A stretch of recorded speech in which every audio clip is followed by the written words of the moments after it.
Hello everyone, welcome back to Where Swans Walk. Finally back after the international break and a very poor game week 10 on the Swans' behalf. How are we, boys? How are we doing? How was your 2-week break? Do you enjoy it? I didn't. Not really. No, same here. Now let's not talk about the Wales result. Yeah. Wales lost. Yeah. And just to top it off, we came back to a classic mid-table performance from the Swans. Before we go on to that, for first up on today's episode, player/issue coming out of game week 10. Now, James, Hugh, as I was sorting out some technical difficulties before the podcast started, I hear you both talking about a few of the players and what's not going right in the squad. What's your opinion? What's your opinion of it? What's not working? Our overall setup for me at the moment, if you look at the way we're being set up into a shape, we're set up in a shape to essentially play direct football, but we're actually playing possession-based football when we're set up to go direct. So it to me just looks like there's a lot of confusion there. It's very passive, very lethargic, very negative. It almost feels like we're set up not to lose rather than to go out to win. And again, at no point on Saturday did I feel like we were really threatening Southampton at all. It just felt like we were just sort of going through the motions. And I'm really struggling to see what we're doing. We've got a stacked squad, plenty of attacking talent in there. But at the minute, what are we doing? We're not doing anything at all. And, the only reason we drew that game on Saturday was because Southampton missed 3 open goals. So it's very concerning when you look at the talent we've got there that we're not making the most of it. Yeah, 100%. Can't disagree with any of what James has just said there. The weekend we looked pedestrian, we looked clueless, no identity. How we got a point, I do not know. I think we should have been 4 or 5 down, if I'm perfectly honest, like we were under Russell Martin. But yeah, I mean, for me, player issues coming out at the moment. I think Josh Key's got to be the one. I hate singling players out, but he's got to be probably the one in the worst amount of form at the moment. I think he needs dropping, give Parker a chance, or play Galbraith at right back. And just anything he needs dropping, needs a rocket up his backside. I mean. Oh yeah, 100%. Key is definitely not the key to this system. 100%. Whatever system Sheehan is playing, James, you're not the biggest fan of Sheehan's system. I think it was game week 5 or when the season started. You still weren't quite sure what his tactics were for the Swans.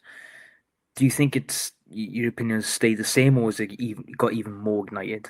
Because I've seen a few things this week, and you've mentioned to me, mentioned to all of us, that there are some serious doubts starting to kick in with Sheehan's position.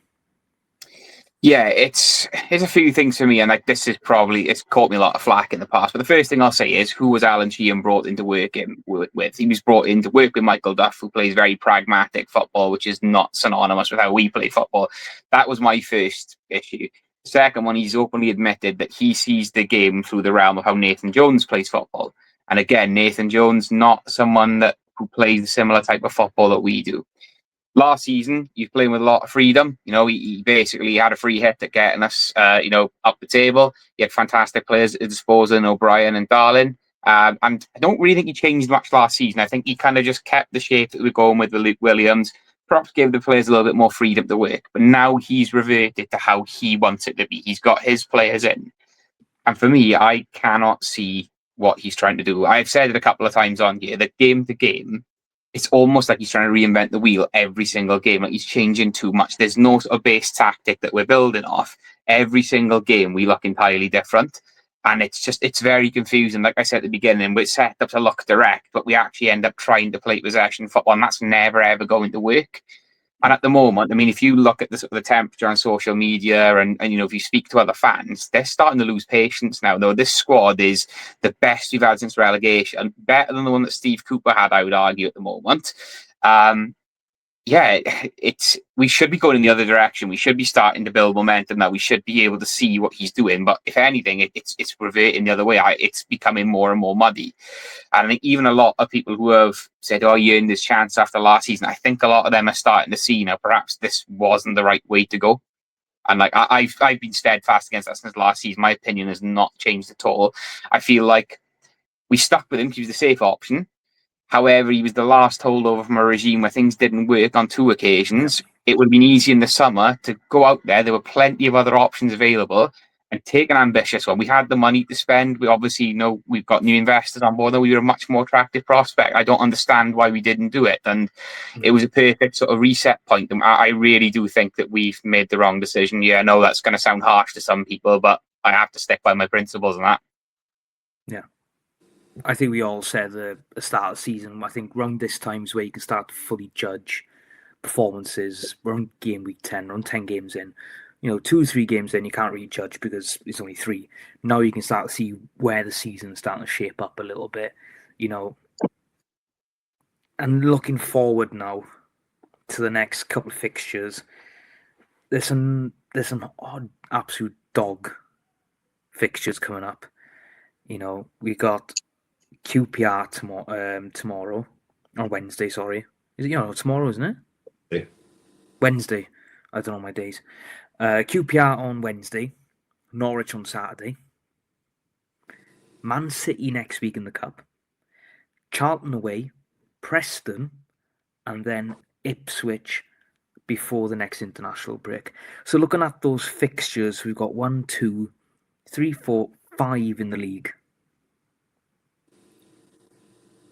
How many points do you think the Swans are going to pick up in that time? Or how many wins, even if there is one? At the moment, the way we're playing, 1, 2 at a push. I mean, there's a couple of teams there we should be beating. The 2 at home games we should be winning. With the team we've got, we should be winning, I reckon, realistically, at 3 or 4 of those games with the quality we've got. With the way we're playing and the manager we've got, 1 or 2 at a push, I'd say. And we're definitely not going to see a game. James, what about you? I'd say very similar to Hugh, if I'm being honest there. QPR, a bit of a mixed bag at the moment. Norwich is the one that I would be looking at to win, but there's rumours circulating that Liam Manning's about to be given his marching orders soon, so they could have they could be experiencing a new manager bounce by Saturday, which is typical. It always happens to us. Preston, always a difficult one. Preston, not an easy place to go, and we never tend to do overly well at Deepdale.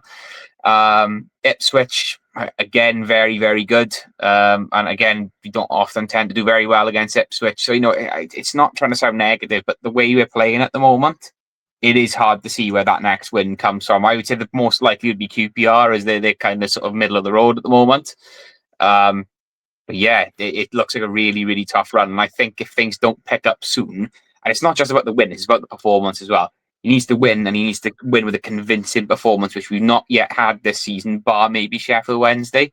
So it needs to be a win, and it needs to be a convincing win, not a 1-0 scrappy sort of 50-50 game. Yeah. I agree.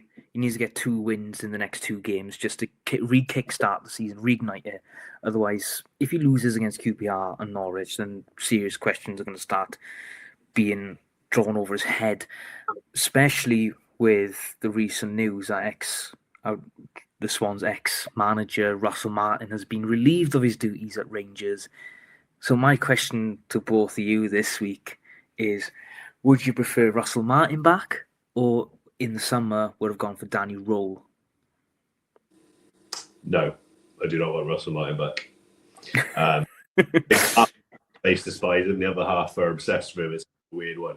I've said this before in this podcast. I'll always say it. As a bloke, I've got a lot of time for him. He did some really nice stuff for my family when my dad had his stroke. He reached out, sent a private video to us, which was a touch of class, and I massively would always appreciate him for that. But I do not want him back in this club as manager. We need to move on. We can't keep going back to old managers. We've got to move on. Yeah, that's fair enough. James, what's your opinion? Martin in? Well, I love Russell Martin, and I think with the right players at his disposal, I think he does very well. Like, you have to look at how he got Southampton promoted. Obviously, it didn't work out in the Premier League, and I think his naivety did cost him there. By his own admission, he is very stubborn and sticks to a way that he wants to play, which you can't do that 100% of the time. So I think he has to learn. Would I have him back? And like with Hugh, I have a personal anecdote there. He sent a video to me and my under-14s on the eve of us playing a game which won us the league to inspire the kids, and I'll be forever grateful for that. 2 minutes of his time made memories of a lifetime for my boys in that team. So top man. But I don't think we should go back. As much as I like him, I just think it's never going to work second time around. A lot of water's gone under the bridge. You mentioned Danny Roll. That would have been my ideal appointment in the summer. Look at the situation he was in at Sheffield Wednesday. He had them playing decent football, and I think he's very, very adaptable to what he's got. Could you imagine him with the players that we had here? Obviously, He's gone to Rangers now, but I think he'd have been fantastic here. I think if we had that back in with a manager like Danny Roll, I think we'd be in a far more positive position right now, if I'm being honest. Yeah, I agree. I'm not Martin in because I believe going back to an old manager he was fantastic for the club, don't get me wrong, played positive football, really pushed on for playoffs. But in my opinion, if you go back to an old manager, it's like going back to an ex, and it's not really that great. And let's face it, we're not Sheffield United. We're not going to hire the same manager 3 times. Sorry, Sheffield United fans, if you're listening. So, moving on. The next 2 games, QPR at home and Norwich at home, the next 2 fixtures. What is your both predictions on those games? Wins or draws, even potentially losses at this rate, especially with the informed QPR? I think probably 2 draws is realistic. I'm hoping a win against QPR and a draw against Norwich, but I just don't know. We're so unpredictable at the moment. I just can't tell at the moment. I'm probably going to go with draw against QPR on Wednesday. And please don't hang me out to dry for this one, boy. But I can see Manning being sacked, and then them getting a new gaffer in, and then us losing to them on Saturday on the new manager, because it always happens to us. How many managers have been on the ropes, and when it comes to us, they literally get sacked before they play us, and they always beat us afterwards. It's like I've seen this happen so many times before. If that does happen, I'm going to clip that and play at the start of next week's pod. You know that. And we're all going to have a 10-minute discussion why James's prediction was absolutely devastatingly wrong. So it wouldn't be the first time, boys. You've caught some flack, but some of your opinions are coming to fruition now. So this is going to be a topic for discussion. The beautiful badge of Swansea City. We've had some couple of retro badges in the last couple of years, especially this season's away shirt and the third shirt. Does it need updating? Do you think it needs updating, a little bit of a revamp, a little bit of a freshen up? Or do you like the current thing that Joma's doing every couple of years, bring back a retro badge? I quite like what Joey were doing, mixing it up and rotating it. I mean, the original, the one we've got now is a classic. I don't think you could really do much to it. But I also like some of the older classic ones we've had, the Swansea Town ones, some of the older ones. We had one of the old ones back for a couple of seasons, didn't we? Or for the season before last. And divided opinion. A lot of people wanted this one back. A lot of people wanted to keep that one. I'm easy. I think they're all great. We've had some great badges, like I said. But I wouldn't update the current one to something newer. I'd either go with an older one or keep it as it is. Yeah, I agree. James, what's your opinion on this? I really like the one when we did the double doob, where we had the collar shape with the West Acre sponsor. That badge, if we were going to move away from this badge, I would 100% go towards that one. That's such a smart badge. This one, that's the double doob shirt. This badge, I got mixed feelings about it. It reminds me of European Tour, Premier League, but it also reminds me of the dark days where we nearly fell out of existence as well. So I've kind of got mixed feelings about this badge. Is really, the highs have been amazing, but the lows have also been very low on it as well. If we were going to change it, it would be to that one. That one we have for the double doob is it's just such a nice badge. I agree. Yeah, there hasn't been a bad badge. It's a matter of which out of the best bunch you're going to pick, really. And you can't really make the current one any simpler, as many badges are going. You can't make it any simpler. Look at Middlesbrough's badge now being changed. I quite like it. I don't know if anybody else likes it. I do. They've gone back to an old crest. I enjoy it. I like it. Shoot me if you want. I don't care. It's got a nice retro touch. I saw it the other day. I thought it was really smart, to be fair. Yeah, it's really smart. And finally, to close off this week's podcast, we're on to C now on our alphabet. So, Hugh, what makes Swansea great, and who gets in at C for you? Not number C, the letter C for you.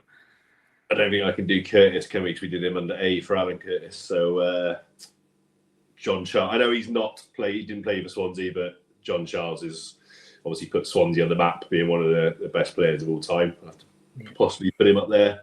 Cabango, we have someone current. I think he's been a solid player for us recently as well.